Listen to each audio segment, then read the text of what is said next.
Tervetuloa seuraamaan Juuri tässä ja nyt podcast-lähetystä. Ja tänään käydään jälleen kerran läpi ajankohtaisia asioita. Tänään meitä on puhuttanut, tämä nyt ei ihan tämän päivän juttu ole, mutta hiljattain, jos nyt oikein ymmärsin, niin Helsingin, täällä löytyy siis ainakin semmoista nettisivuilta kuin helsinginseurakunnat.fi. Eli Etelä-Suomessa, en tiedä miten laajalle tätä siellä oli lähetetty, mutta kuitenkin joulukalenteria Helsingin seudulla, pääkaupunkiseudulla lähetetty ja se sitä aiheutti erilaisia reaktioita ihmisissä. Sillä tavalla itsekin tähän törmäsin, että somessa tämä tuli vastaan, jaettiin näitä kuvia ja tekstejä, mitä sitten niiden luukkujen sisältä löytyy. Ja käydään vähän niitä läpi. Mitä niin kuin, ehkä semmoinen, että teksti ja mitä se voisi tarkoittaa, mistä semmoinen ajattelu tulee ja löydetäänkö me tähän jotakin viisautta sitten. Minkä sä valitset sieltä? Tässä on meillä on muutama kuva sieltä kalenterista ja muutamia niistä ympyröity, niin käydään niitä läpi. Onkohan niitä yhteensä 4 kappaletta? Ainakin sen verran. Vai 5? En tiedä, että mikä näistä nyt on niin päivinä ensimmäinen, mutta kun nämä avattuja luukkuja. Mutta otetaan vaikka tämä vaikea läksy, puhua Jumalasta niin kuin kiroaisi. Okei. Mä ajattelen, että jotain osaisi sanoa, mutta aika sanattomaksi tämä kyllä vetää. Niin kun, onko sulla joku ajatus? Mikä ajatus tämän ajatuksen takana on voinut olla? Siis tämä on yksi niitä, mitä kun joistakin voi ajatella, että siinä on joku hieno ajatus, mikä pystyy niinku kääntämään sinne niinku tulemaan esiin, mikä ei tule niinku suoraan sieltä, mutta tästä ei kyllä avaudu, että miksi Jumalasta pitäisi puhua niin kuin kiroaisi. Että onko tämä kehotus siihen vai, siis Jumalan nimeähän käytetään kirosanana, mutta miksi? No niin, mä ymmärtäisin, koska on niin kuin vaikea läksy, kaksoispiste. Ja sitten sanotaan, että puhua Jumalasta niin kuin kiroaisi, huutomerkki. Ikään kuin tällainen kehotus, että niin. Näin pitäisi nyt oppia, mutta se ei ole helppoa, mutta tämä olisi hyvä oppia tällainen taito. Jos oikein nyt positiivisen kautta ajattelen, niin voisiko sen olla ajatuksena se, että sillä samalla intensiivisellä uholla, millä ihmiset käyttää kirosanoja, niin nyt sitten julistettaisiin maailmalle evankeliumia. Voisiko se olla joku tämmöinen ajatus? No joo, tuossa on niinku järkeä tuossa ajatuksessa, mutta kyllä pitää aika syvältä kaivaa, että se niinku ihmisille tulee mieleen. Mutta joo, siis se on kyllä totta, että meidän pitäisi niinku ei sillä samalla energialla, niinku, että vihasena, vaan samalla intensiteetillä, että tämä on niinku totta, tämä on todella totta ja tällä on niinku elämään vaikuttavat vaikutukset, eli ihan meidän iankaikkisen elämän vaikutukset, niin pitäisi puhua jonkinlaisella intensiteetillä, mutta täytyy sanoa, että ei kyllä tästä minulle avaudu tuo asia. No on ehkä, voiko olla sitten, että kuka oli tehnyt? Nylén Antti, oliko näin? Muistanko oikein? Että hänen ajattelua, hän on varmaan, voiko olla, että hän on jotenkin niin korkeammalla tasolla sitten ajattelussa, että tähän olisi ehkä pitänyt selitysteos sitten samalla kirjoittaa, että mitä mikin ajatus tarkoittaa. Että vähemmänkin sitten, vähemmillä lahjoilla olevat ihmiset, niin kuin me ymmärrettäisiin, eikä tarvitse spekuloida kaikkea. Niin, että jos pitää niinku kaivamalla kaivaa, että mikä voisi olla niinku tämän niinku sellainen positiivinen merkitys, niin ehkä se menee vähän ohi. Ainakin kun ajattelee, että joulukalenterit on monesti lapsille. Että lapsi avaa tämän ja sit, niinku jos me ei pystytä miettimään, ehkä lapsilla on parempi mielikuvitus, mutta veikkaa, että ei kovin usein avaudu tuo selitys, minkä otit siihen, mikä nyt tulee ainut positiivinen selitys, jos ei sitten ajatella, että Jumalaa pitää kirota ja Jumalan nimeä pitää käyttää kirosanana, mikä on ehkä ensimmäinen assosiaatio, mikä tuosta tulee. No joo, ehkä nyt tyydytään siihen, että tämä jää jollakin tapaa mysteeriksi, mikä tämä tarkoitus nyt sitten on. Mennään seuraavaan. Katsotaan saadaanko selvyyttä näihin muihin. Seuraava on sana tuli lihaksi, hirveä sotku. No joo, positiivisen kautta taas mennään. Niin voisiko tämä tarkoittaa sitä, että sana tietysti tarkoittaa Jeesusta.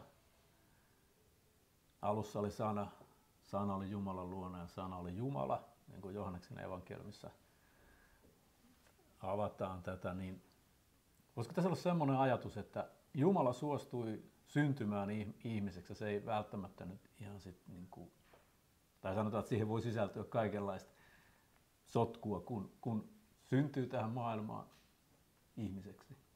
Ihan se syntymätapahtuma. Niin, syntymätapahtuma sitten, että Jeesuksellakin varmaan niin kuin kaikilla ihmislapsilla, että aluksi ei kaikki sääntely, miksi se sanottaisiin, ruumiin toiminnot ei välttämättä niitä hallitse ja näin, että Jeesuksellekin on jouduttu, oliko siihen aikaan vaippoja, kai niitä nyt oli silloinkin.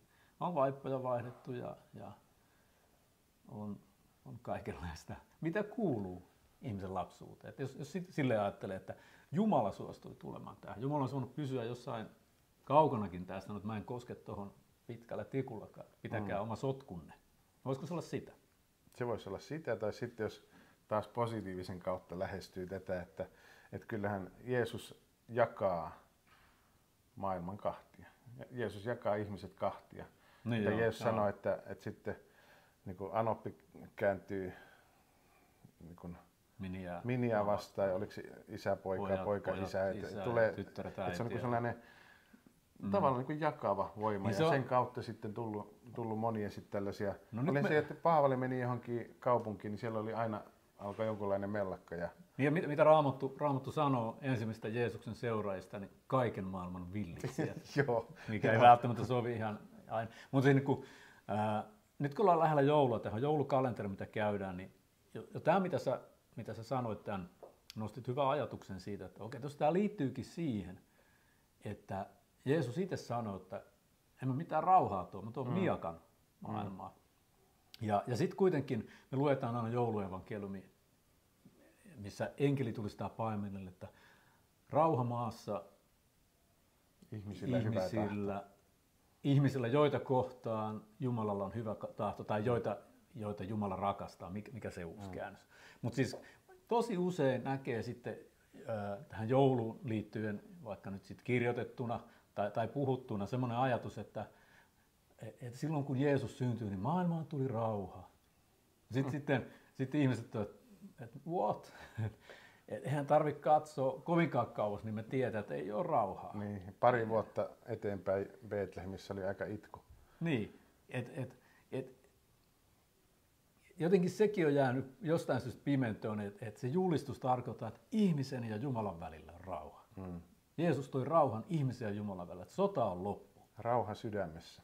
Joo, ja se sota, mikä oli niin kuin lakiliiton aikana. Niin, tai vihollisuus. Niin, semmoinen vihollisuus ja se, että oli säädetty kaikenlaiset tuomiot lain rikkomisesta ja kiroukset ja näin. Että kaikkeen siihen, mikä ihmisen ja Jumalan välillä oli jotenkin huonosti, se suhde ei toiminut, niin Jeesus toi siihen rauhan ja tuli tekemään, miten se sanoisi, toi rauhan siihen. Tekemään ehjäksi sen, mikä Aadam ja Eevan kapinan myötä oli mennyt rikki. Mä en tiedä, mitä varten edelleen opetetaan, että Jeesus toi rauhan maailmaan, kun ei se ole totta. Hän on kyllä rauhan ruhtinas ja tulee tekemään sitten rauhan, mutta rauha tulee sitten, kun Jeesus palaa toisen kerran. Sitten tulee rauha, mutta nyt ei kyllä ole rauhaa maailmassa. Mutta saatiinko me tähän joku lopputulos? Mutta katso, miten hienosti me päästiin evankeliumiin Niin tämän mukaan. Mutta siis ehkä tässäkin on vähän nämä toimii kaukaa tosi hyvin. pitää hakea. Joo, tosi hyvinhän nämä toimii. Antti Nylen on hirveän tarkkaan kyllä varmaan miettinyt nämä ja pyrkinyt löytämään just semmoista, että okei, että sä pääset oivaltamaan asioita. Mutta sitten sehän on hankalaa siinä mielessä, että jos tämmöisen kalenterin saa käteen ihminen, joka ei sitten välttämättä ihan tunne niin hyvin, mitä Raamatussa sanotaan, ei ole semmoista suhdetta Jumalaan, että tuntisi oikein hyvin, niin kyllähän nämä vaatii vähän semmoista pohdintaa. Kyllä, joo. Et sitten sellaiselle ihmiselle, joka ei tosiaan tunne Raamattua, niin nämä ei kyllä varmaankaan aukea ollenkaan. Et sitten siinä olisi voinut olla jotain Raamatun lauseita, mutta se olisi tietysti ollut vähän... Tai erillinen selitysteos. Mitä tämä tarkoittaa juuri tässä? Ja niin, että mieti ensin itse, joo, ja sitten jos kuvittelet saaneesi vastauksen, niin katso tästä, että mitä minä oikeasti tarkoitin. Niin, joo, se olisi ollut hyvä selitysteos. Katsotaanko mikä tässä nyt oli, mikä me vedettiin yhteenveto tästä? Sana tuli lihaksi, hirveä sotku. Sanotaanko me näin, että mitä siihen voi sanoa?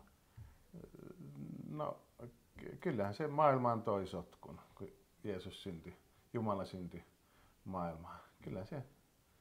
Mutta se on ehkä se negatiivinen katsontakanta siihen. Jeesuksen viholliset sen ajattelee varmaan sillä, että kylläpäs tuli sotkemaan nyt niin kuin hyvät bisnekset tänne. Kyllä. Ja ihan niin kuin todellisuudessakin siksi kai tulee sitä. tappoivatkin, käsittääkseni. Niinpä, jos Jeesus ei olisi loukannut ketään, niin eihän siellä ristillä olisi roikkunut.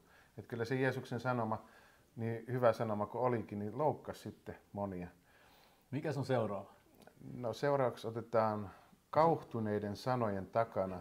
Jeesus on aina vastasyntynyt. Positiivisen kautta. Positiivisen kautta. Tämä on kyllä tosi vaikea.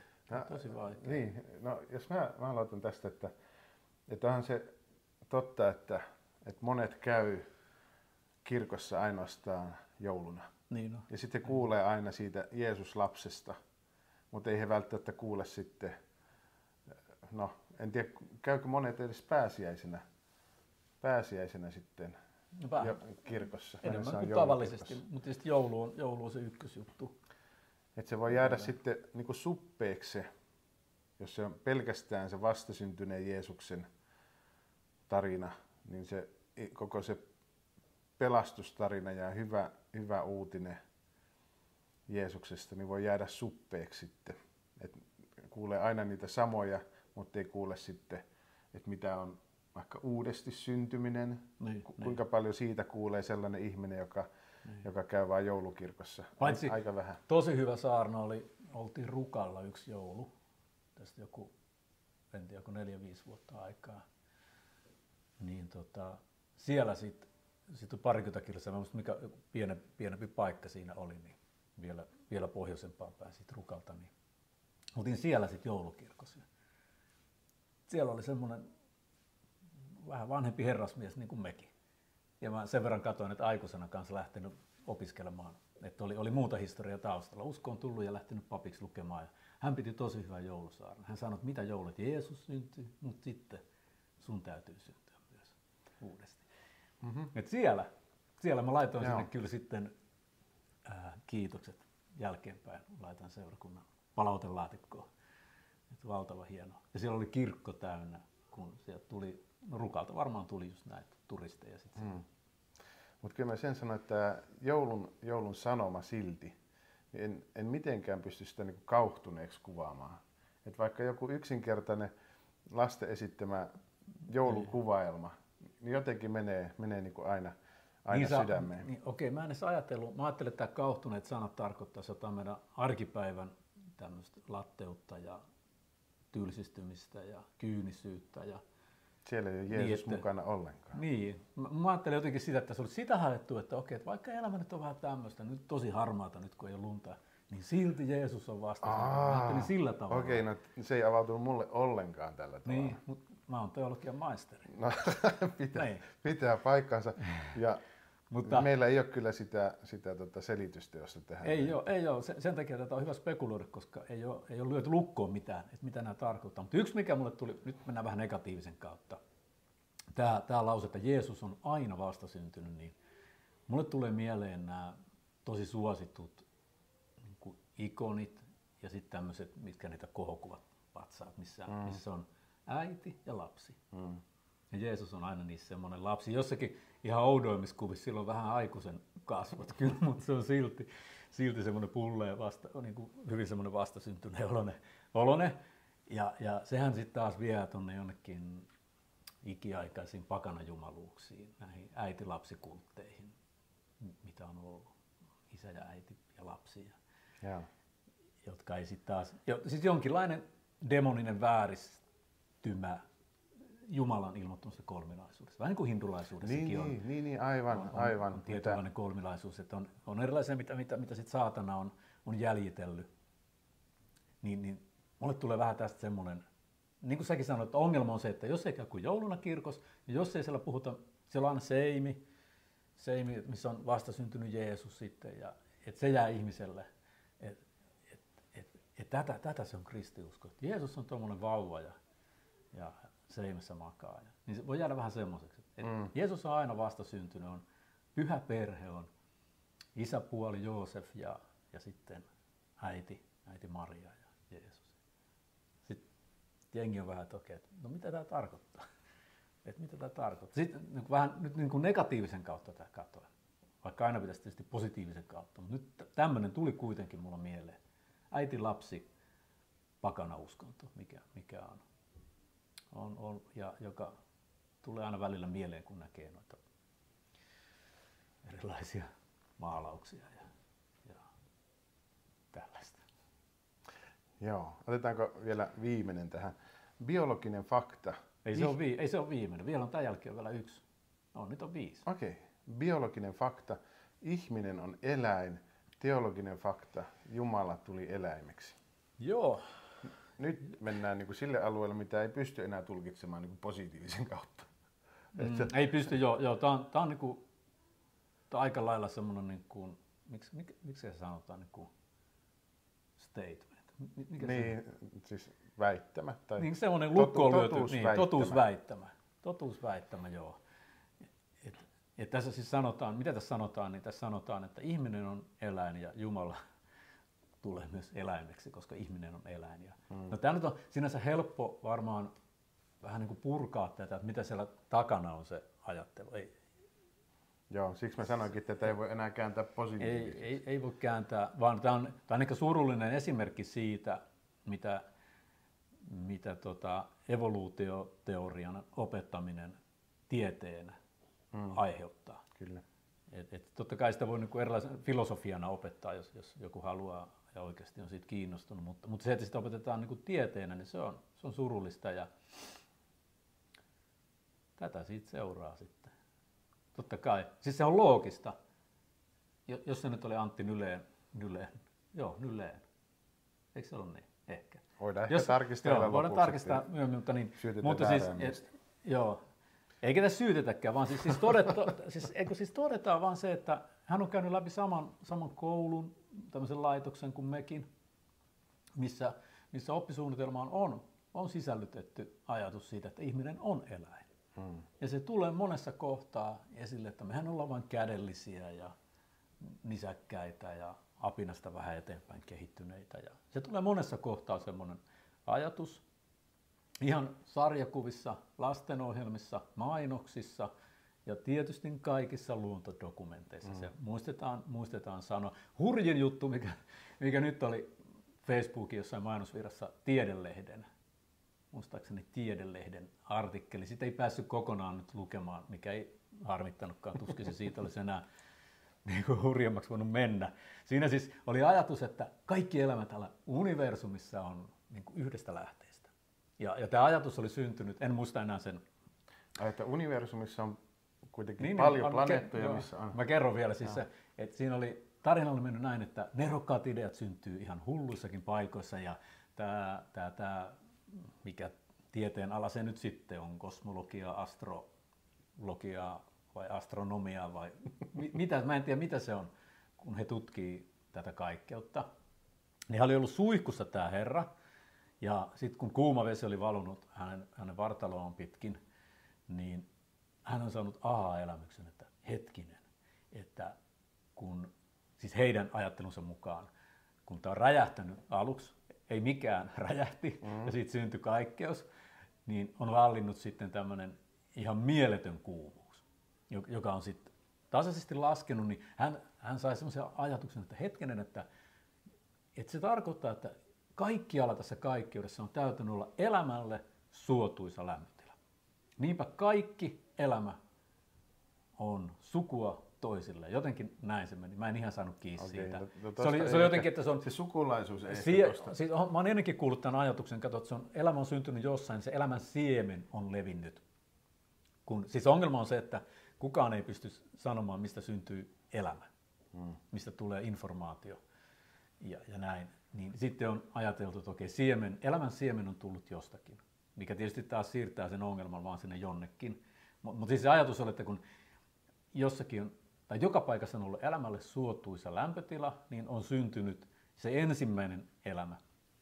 Ja sen siemen on sitten, siinä on tehty sukupuuki. Yhdellä oksalla oli semmoinen alienin pää, mikä kuvataan avaruusolennot, ja sitten siellä oli erilaisia, ihan kaikkia tosi Tässä mennään tosi yksinkertaistetuksi, että kunhan on sopiva lämpötila, niin elämä syntyy. Niin on, elämä syntyy silloin, sopiva lämpötila, ei se muuta vaadi. Mutta siis tämä ajatushan tätä meille opetetaan, että ihminen on eläin. Ja sitten jos uskoo sen, niin silloin se tarkoittaa sitä, että Jeesus on eläin. Koska ihminen on eläin ja Jeesus syntyi ihmiseksi. Joo, ei siinä mitään. Tämä on ihan niin kuin looginen väite, mutta tämä on niin hirveällä tavalla väärin. Ei sillä Jumala rakastaa eläimiä, hän on luonut ne kyllä. Jumala auttaa eläintä ja ihmistä, sanotaan sanassa. Joo. Rakastaa vähän eri tavalla. Mekin rakastaa eläimiä vähän eri tavalla kuin mitä ihmisiä. Joo, eli siis se erohan on siinä, että mitä varten Jumalan aino syntyinen poika suostui kuoleen ristillä, niin on ihmisen takia.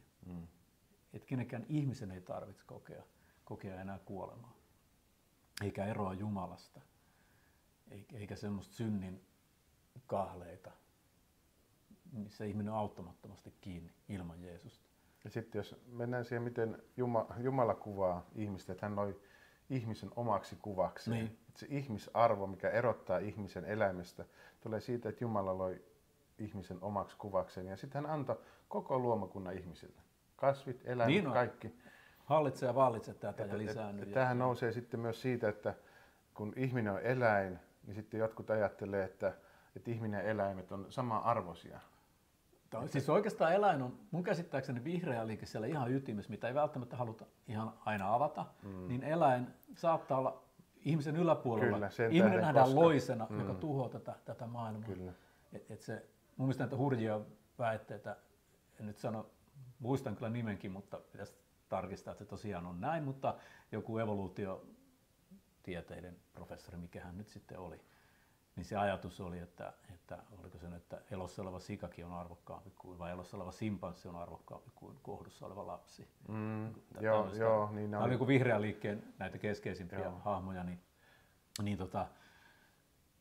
Mutta ei siitä ole kauaa. Kai se oli tiedelehti kanssa silloin. Se on helppo googlata, mutta niin, siinä kannessa oli tämmöinen, ei nyt ihan vasta syntynyt, mutta tosi pieni lapsi, joka nyt silleen oli jotenkin istumaan siihen saatu. Ja sen yli oli punainen rasti.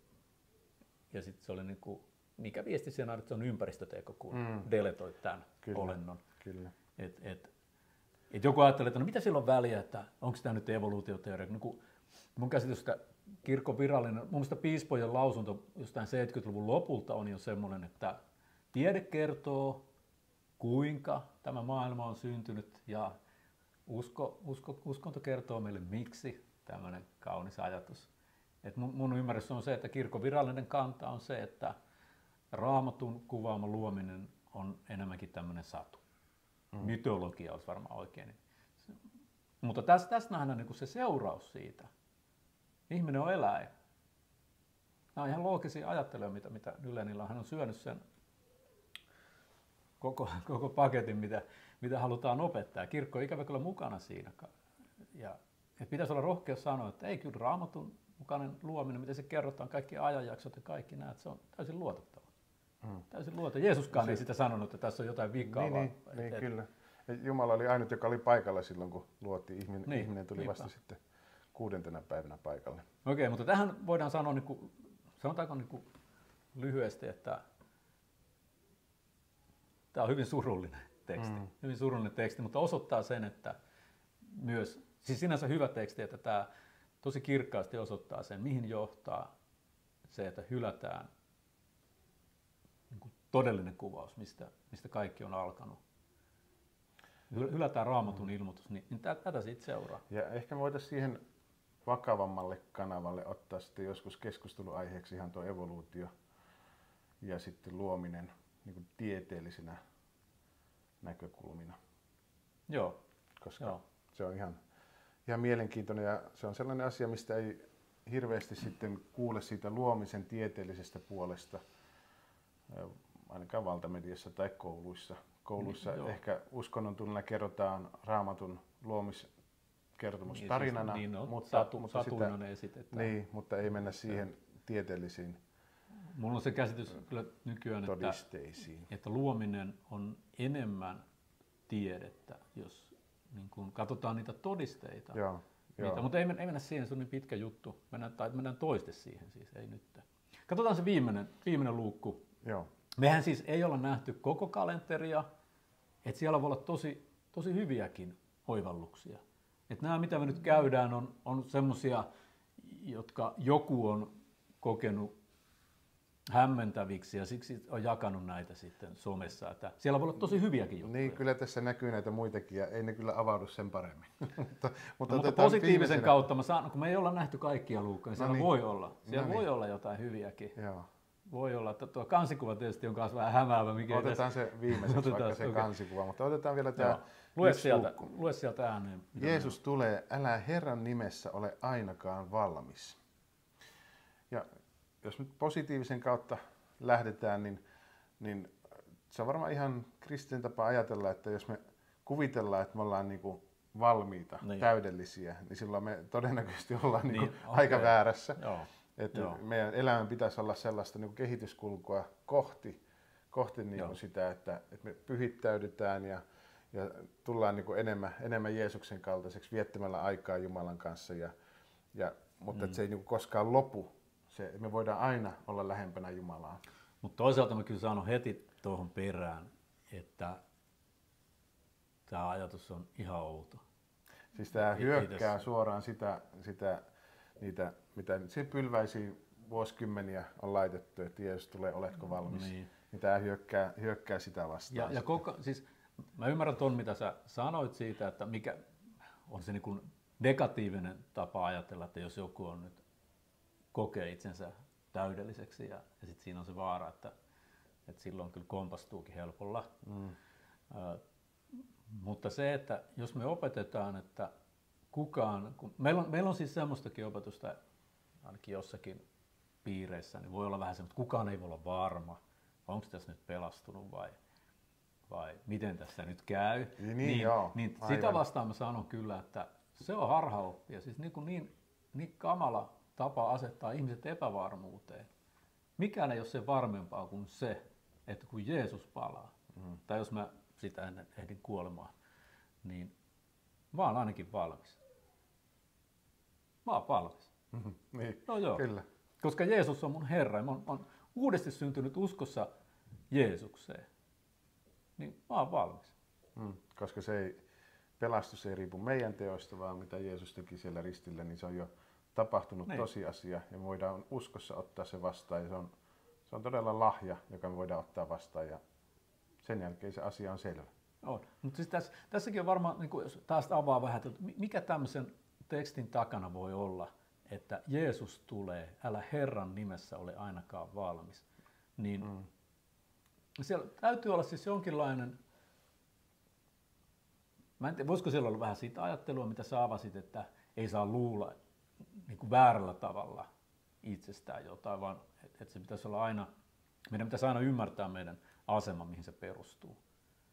Että me ei niin kuin lähdetä omien tekojen varassa ajattelemaan, että okei, että nyt on mennyt niin hyvin, että kyllä mä nyt on valmis ja näin. Että onko siellä semmoinen ajattelu vai onko se jonkinlainen, kun joku kokee sen, että se on hengellistä niin kuin väkivaltaa, jos sä menet sanomaan vaikka, että hei, että ootko sä valmis, että sun elämä voi päättyä koska vaan, tai sitten Jeesus voi palata. Että oot sä valmis siihen. Ja sitten joku ajattelee, että ei noin voi, että se on väkivaltaa ja pelottelua ja näin. Kun ei tiedetä sitä, että kaikki perustuu vain ja ainoastaan siihen, että mä sanon, että Jeesus, sä oot mun pyhyys ja puhtaus. Että Herra, tuu mun elämään ja näin. Nyt mä haluan elää sun kanssa tämän mun loppuiän kaikki sen elämän. Et siinä ei ole mitään muuta vaatimusta, mutta ihmiset kuulee sen varmaan jonkinlaisena vaatimuksena. Ja onko tämä niin vastaisku sit siihen, että okei, että relatkaa nyt vähän, että tässä nyt niin valmis tarvii olla vai? Niin, en tiedä. Spekulointia taas, kun ei ole selitysteosta mukana. Mutta kyllä niin tämä tulee niin vahvasti sitä, Jeesus tulee, oletko valmis, mikä niin kertoo vain siitä, että onko sulla asiat kunnossa Jumalan kanssa. Ei. Ja siinä on se Jeesus-nimi, mikä jo antaa vinkkiä, että mitä kautta voisi saada asiat kuntoon Jumalan kanssa, niin tämä itse näette aika lailla sitä vastaan, sitä ajatusta vastaan. Että tavallaan voi löytää sen positiivisen, mutta se ei ole se ensimmäinen ajatus. Mun mielestä tämä on hirveän huonosti ilmastu, mitä tällä ikinä onkaan sitten tarkoitettu. Mutta jos tämän ihan niin katsoisi, että mitä tämä voisi tarkoittaa, jos mä lukisin tämmöisen tekstin, niin mä ajattelisin, että tässä kehotet, että älä Herran nimessä ole ainakaan valmis. Niin se jotenkin tarkoittaisi mulle sitä, että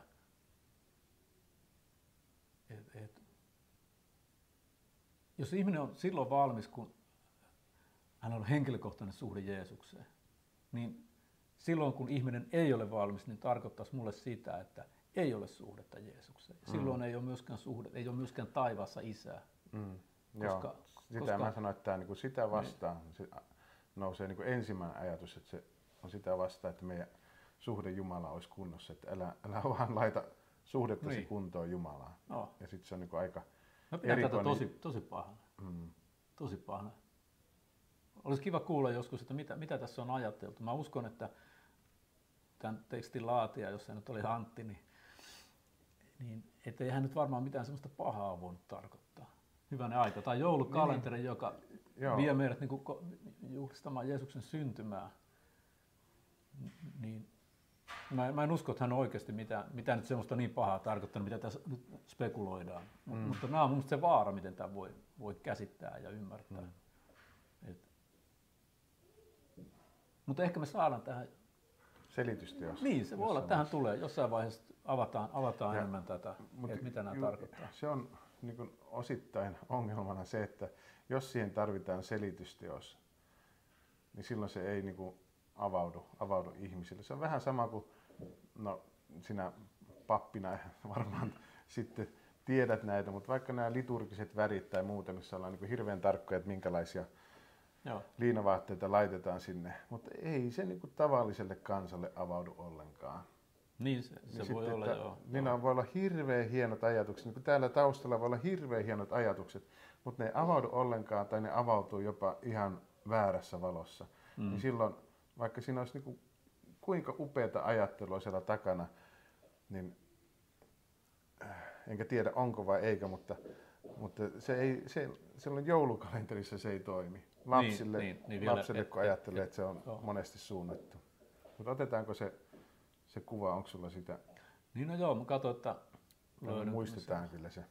Joo, siis siinä on tommonen, tossa on se kuva.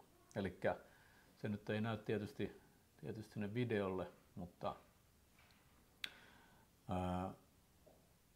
oliko sulla jotain selitystäkin siihen? Mä en ole sitä itse lukenut, vaan joku jakoi sen silloin Facebookissa muistaakseni, ja hän sitten avasi, että mitä taiteilija oli niin kuin halunnut omien sanojensa mukaan täällä kuvata. Siis tässä on enkeli, tämmöinen naisenkeli, jolla on, tämä voisi olla vähän niin kuin joku saamelaisten kansallispuku tai mikä tämä nyt voisi olla, mutta muistaakseni se ajatus oli, että tämä oli niin kuin itsenäinen enkeli, joka tuo sit hyvää energiaa, jotenkin näin. Ja se oli myös sitten tulkittu jotenkin, että että sehän kuulostaa niin kuin tämmöiseltä uushenkisyyden kuvaukselta enkelistä. Et Raamatussa ei löydy tällaista kuvausta enkelistä. Löydätkö se siitä? En, mutta löysin tämän, että Antti Nyleen on tämä esseisti, joka on kirjoittanut. Oli hänen tekstejä, joo. Tekstit. No siellä on, mutta jos avaat ton, niin eikö siinä ole tekijöiden esittely? Onko siinä sitten vielä? Siellä sitten voisi olla tossa noin. Tanssiva enkeli on voimakas itsenäinen olento, uuden elämän airut, joka ilmoittaa ainutlaatuisesta rakkaudesta ja tuo maailmaan iloa ja energiaa. Iloa ja energiaa. Joo, kyllä tämä aika paljon niin kuin uushenkillisyyden puolelle menee, jos miettii, että mitä niin kuin enkelit Raamatussa on. Ne on Jumalan sanansaattajia, ne ei tule sellainen kuva, että ne on hirveän itsenäisiä toimijoita, vaan ne toteuttaa sen, minkä Jumala sanoo. Että se on niin kuin ensimmäinen sitten. Sitten enkeli on uuden elämän airut. Eipä taida olla oikeasti. Ei taida olla. Mutta siis, eikä siinä, mä ymmärrän, että on erilaisia taiteilijoita ja taiteilijoilla on vapaus ilmaista itseään, mutta se, että sit seurakunnat on hyväksynyt tämän, niin se on se ongelma. Ei se, että joku taiteilija haluaa kuvata elämän airueena itsenäistä hyvää pöhinää tuovaa enkeliä, mutta se, että se kuvittaa sitten joulukalenteria, jonka pitäisi edustaa uskoa Herraan Jeesukseen, niin siinä on vähän herää kysymyksiä, että miksi näin? Miksi näin? Mutta ehkä kaikki ei ajattele niin syvällisesti. Sekin voi olla. Että se on ajateltu, että okei, että se on kivan näköinen tuommoinen enkeli. Punainen kiva nuttu ja valkoiset siivet. Ja voi se niinkin olla. Siis positiivisen kautta, jos ajattelee positiivisesti. Eikä aina negatiivisesti. No, joo, mä en veny ihan noin pitkälle, mutta niin. Joo, päätetään positiivisesti. Päätetään positiivisesti, että ehkä siinä ei ole ajateltu niin pitkälle. Että enkeli ei edusta sinänsä niin kuin raamatullista kuvausta enkeleistä. Mutta tällainen on nyt tämä joulukalenteri. Tällä kertaa päästiin aika hyvin loppuun ja ehkä jopa jaksoit seurata tämmöinen spekuloinnin. Ei mitään. Joulu lähestyy, kalentereita on erilaisia myynnissä en tiedä suositeltaisiko, ehkä ei kumminkaan suositeltaisi tätä laitettavaksi. Niin, mä en tiedä onko ne suklaakalenterit paljon sen parempia. Mutta... No ainakaan niissä ei ole vahingollisia tekstejä. Ei niistä ei oikein lukea juuri mitään, niin se on se herkku ja sitten joku kuva. Neutraaleja ja aika neutraaleja lopulta. Tämä voi viedä aika vinoon sitten. Tämä voi hämmentää ajattelua hirveästi tämmöinen. Eli pysytään Jumalan sanan ilmoittamassa totuudessa, niin mä luulen, että silloin jokainen voi sanoa, että palaa Jeesus sitten milloin palaa tai oma elämä loppuu, niin ollaan valmiita. Herran nimessä ollaan valmiita. Hyvää jouluodotusta kaikille. Siunattua joulua kaikille. Moi moi. Moi moi.